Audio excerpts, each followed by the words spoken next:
अस्सलाम वालेकुम दोस्तों, कुरैशी व्लॉग में आपको एक बार फिर से खुशामदीद कहते हैं। आज के इस व्लॉग में हम आपको बाबा फ़ज़ल शाह कल्यामी इनके दरबार की ज़ियारत करवाएंगे। इसके अलावा बाबा शाह कल्यामी की तारीख़ के बारे में, आपकी करामात के बारे में हम आपको सब कुछ बताएंगे। आपने कोढ़ के मरीज़ों को शिफा कैसे अता फ़रमाई, आपकी दवा से नाबीना कैसे ठीक हुए, आपका और पीर मेहर अली शाह का किस तरह से तल्लक था, आपकी दुआ से पूरे इलाके को शिफा कैसे मिली। तो आज के इस व्लॉग में हम एक एक चीज़ को बयान करेंगे। तो अगर आप चैनल पे नए हैं चैनल को सब्सक्राइब करें, वीडियो को लाजमी लाइक करें। आपका बहुत बहुत शुक्रिया। दोस्तों, सबसे पहले हम अगर तारीख़ की बात करें तो ये उस दौर की बात है जब हिंदुस्तान के साथ साथ खित्ता पठवार में भी कुफ्र का दौरा था।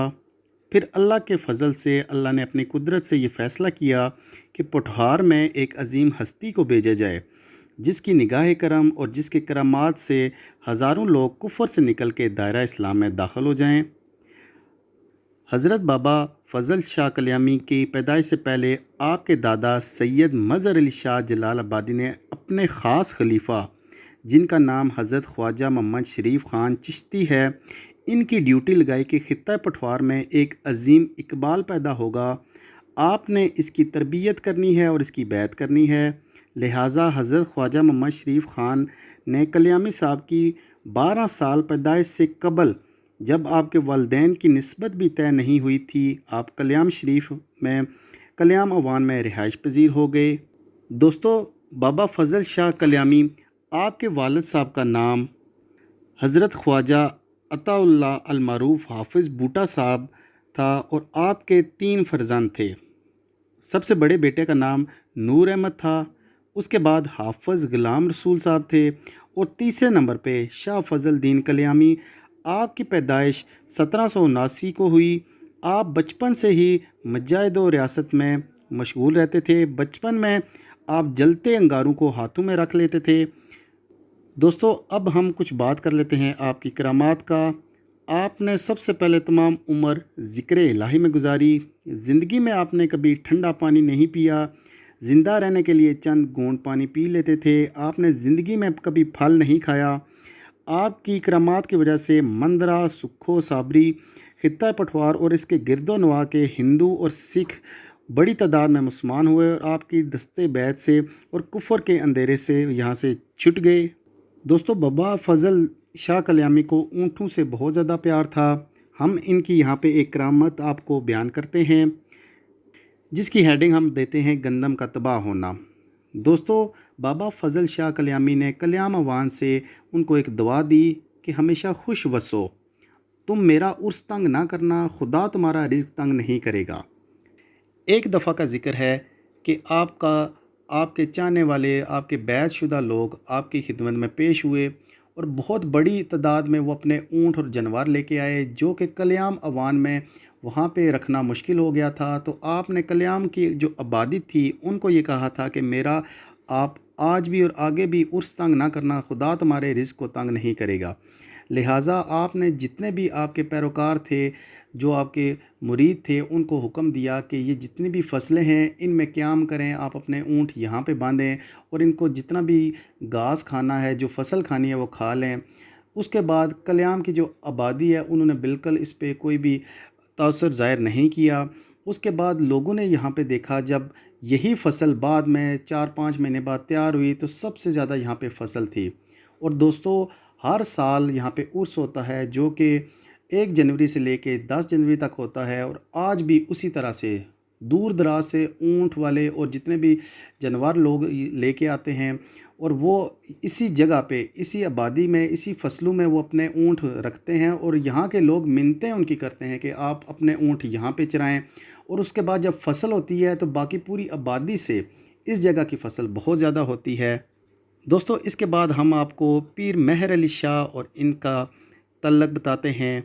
दोस्तों, जब आपका यानी कि बाबा फ़ज़ल कल्यामी का दुनिया से रुखसत होने का टाइम हुआ तो आप पीर मेहर अली शाह की ख्वाब में आए और उनको ये ख्वाब आया कि मैं दुनिया से कूच करने लगा हूँ। लिहाजा पीर मेहर अली शाह रावलपिंडी से कल्याम में ٹرین کے تھرو یہاں پہ پہنچے، اور جب وہ یہاں پہ پہنچے تو انہوں نے آگے دیکھا کہ بابا فضل شاہ کلیامی تو میرے سامنے آ گئے ہیں اور انہوں نے میرا استقبال کیا۔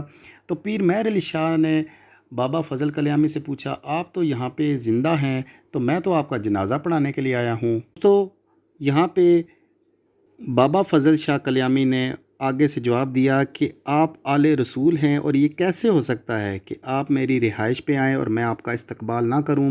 یہ الفاظ انہوں نے کہے اور اس کے بعد وہ آنکھوں سے اوجھل ہو گئے۔ پھر پیر مہر علی شاہ نے آپ کا جنازہ پڑھایا۔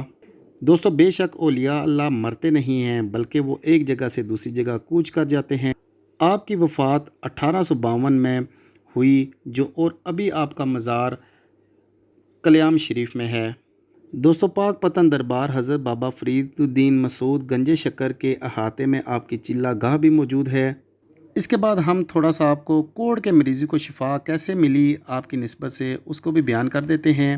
موہڑا گھوڑا کلیام اوان کا رہنے والا ایک جنگ نامی شخص کو کوڑ کا مریض ہو گیا تھا، یعنی کہ بندے کا نام جنگ تھا، اور وہ آپ کی خدمت میں حاضر ہوا اور اس نے آپ سے بہت زیادہ گزارش کی کہ میں دعائیں کھا کھا کے میں تنگ آ گیا ہوں، ابھی میں مزید دعائیں نہیں کھا سکتا، آپ اللہ پاک سے دعا کریں کہ مجھے یہ بیماری دور ہو جائے۔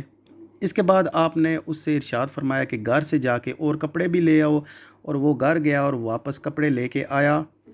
حضور شہنشاہ کلیام نے حاضرین مجلس سے فرمایا کہ تمام احباب اللہ سے دعا کرو کہ اسے شفا ہو جائے۔ دعا سے فارغ ہونے کے بعد آپ نے جنگ سے فرمایا کہ اپنا کوڑ والا جسم میرے جسم سے مس کر کے اپنے کنویں میں پہ جا کے نہا لینا۔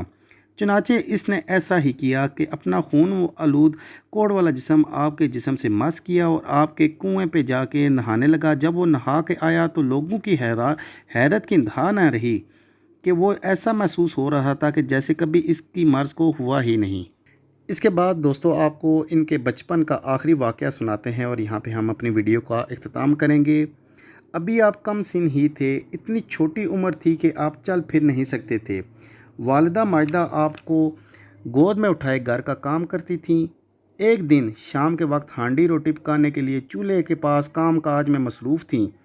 آپ والدہ کی گود میں تشریف رکھتے تھے۔ دوران کام والدہ ماجدہ کو گھر سے کوئی چیز لانے کا خیال آیا تو انہوں نے آپ کو چولہے کے پاس بٹھایا اور اندر کمرے میں چلی گئی۔